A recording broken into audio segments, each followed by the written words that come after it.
छात्रों, आज हम अध्याय 2 एक चर वाले रैखिक समीकरण का अध्ययन करेंगे। इसमें सबसे पहले हम ये जानेंगे कि एक चर वाले रैखिक समीकरण क्या होते हैं। चलिए इसकी परिभाषा देखते हैं। तो यहाँ पे देख रहे हैं, एक चर वाले रैखिक समीकरण वह समीकरण जिसमें केवल एक चर अर्थात यक्स वाई जेड या का खा गा घा या कुछ भी आप मान सकते हैं, ठीक है ना, हो तथा चर की घात कितनी होनी चाहिए? एक होनी चाहिए। कितनी होनी चाहिए? एक होनी चाहिए। उसे एक चर वाले रैखिक समीकरण कहते हैं, ठीक है ना। अब यहाँ पे आप बात आती है, घात एक होनी चाहिए तब वो रैखिक होगा, नहीं तो रैखिक नहीं होगा, ठीक है ना। और चर किसे कहते हैं? वह बीजीय व्यंजक जिसका मान विभिन्न स्थानों पर भिन्न भिन्न हो या विभिन्न समीकरणों में भिन्न भिन्न हो, अर्थात जिसका मान बदलता रहता है, वही क्या होता है? चर होता है। चलिए, जैसे यहाँ पे 5x 3x ये एक बीजीय व्यंजक है, ठीक है ना। और समीकरण की बात आएगी तो 5x बराबर 4 बराबर जरूर लगा होगा। समीकरण में क्या लगा होगा? बराबर जरूर लगा होगा, ठीक है ना। चलिए अब हम पहला प्रश्न देखते हैं। हमारा एक्सरसाइज 2.1 का पहला प्रश्न है, निम्न समीकरणों को हल कीजिए। तो क्या है? x-2 बराबर किसके है? 7 के है।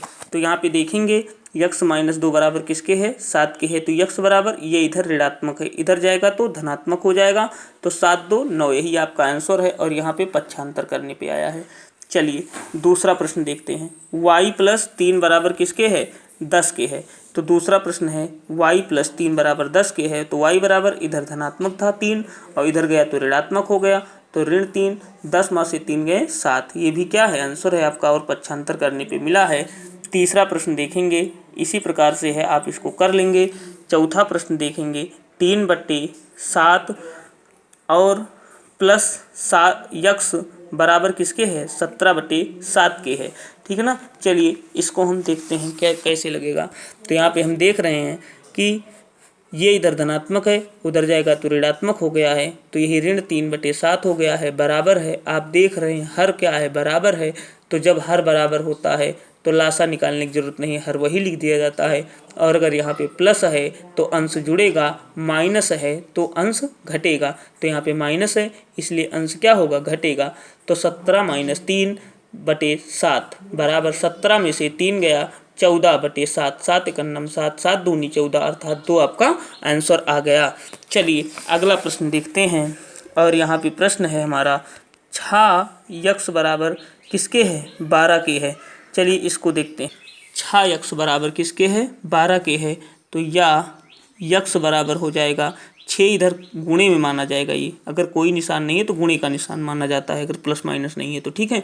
तो 12 अब बटे इधर आएगा तो बटे में हो जाएगा 6, 6 × 9 6, 6 दूनी 12, या x बराबर 2, यही आपका क्या है? आंसर है। चलिए अगला प्रश्न देखते हैं। छठवां प्रश्न है, t/5 बराबर किसके है? 10 के है। क्या है? t/5 बराबर किसके है? 10 के है। या ध्यान दीजिएगा, ये इधर बटे में इधर जाएगा तो गुणे में हो जाएगा। t बराबर हो जाएगा 10 × 5 बराबर 10 × 5 = 50। यही आपका क्या है? आंसर है। एक चीज़ आप ध्यान दीजिएगा, यदि आपने अभी तक चैनल को सब्सक्राइब नहीं किया है तो सब्सक्राइब कर लेंगे। सब्सक्राइब करने का तरीका मैं बता रहा हूँ। लाल रंग की जो बटन दिखाई दे रही है उसको आप दबाएंगे, उसके बाद में आपको एक घंटी दिखाई देगी, उसको दबाएंगे, वहाँ पे आल लिखा होगा, उसको दबा के चैनल को सब्सक्राइब कर लेंगे, ताकि जब भी वीडियो अपलोड हो आप तक नोटिफिकेशन पहुँच जाए। चलिए अगला प्रश्न देखते हैं। 7वां प्रश्न हमारा क्या है? 2x/3 बराबर किसके है? 18 के है। देखते हैं। देखिए सबसे पहले ये बटे में है, इसको इधर ले जाएंगे तो गुणे में हो जाएगा। तो या ये हो जाएगा 2x बराबर 18 × 3, ठीक है ना। या x बराबर हो जाएगा 18 × 3 = 54, चाहे गुणा करो या इसको ऐसे रहने दीजिए आप। और ये इधर मैंने अभी बताया था पिछले प्रश्न में यहाँ पे कि गुणे में है, इधर आता है बटे में होता है। तो इधर भी क्या है? गुणे में इधर आता है तो किस में हो गया है? बटे में। 2 × 1 = 2, 9 दूनी 18। या x बराबर 9 × 3 बराबर 9 त्रिक 27। आपका आंसर आ गया, x बराबर 27 आ गया। अगला प्रश्न देखते हैं। हमारा 8वां प्रश्न है 1.6 बराबर y बटे 1.5। ये हमारा प्रश्न है। यहाँ पे या y बराबर लिखेंगे, ध्यान दीजिएगा ये बटे में इधर जाएगा तो गुणे में, मैंने बार बार बताया है।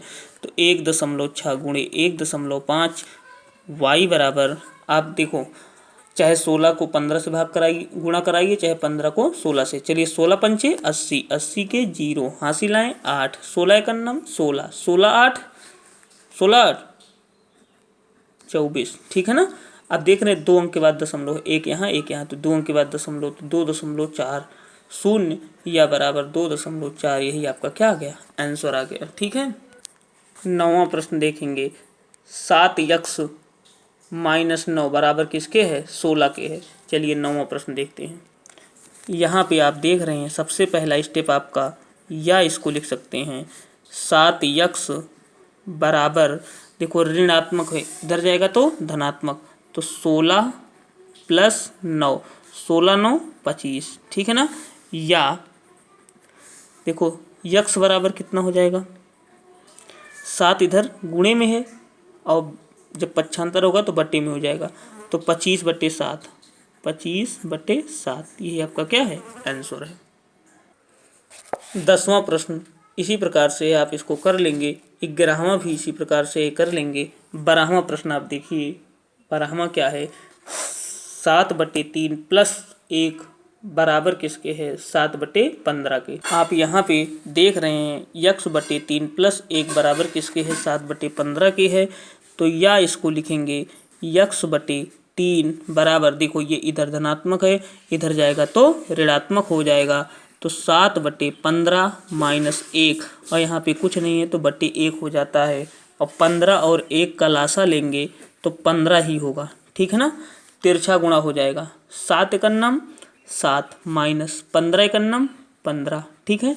तो या x/3 बराबर, 7 में से 15 गया, कुछ लोग कहेंगे नहीं जाता है, तो 15 में से 7 गया 8, और देख रहे हैं बड़ा संख्या है 15, तो इसलिए ऋण लगा है, तो यहाँ पे ऋण लगाएंगे, बटे क्या हो जाएगा 15। या x बराबर क्या हो जाएगा, देखिए आप इधर, ये इधर बटे में, इधर जाएगा तो गुणे में, तो -8 गुणे 3 बटे कितना 15, 3 एकन्नम 3 पचे 15, ठीक है ना। अब आप यहाँ पे देख पा रहे हैं, या x बराबर आ गया 8 एकन्नम 8 -8 और बटे यहाँ पे कितना आ गया 5, यही आपका क्या है, आंसर है।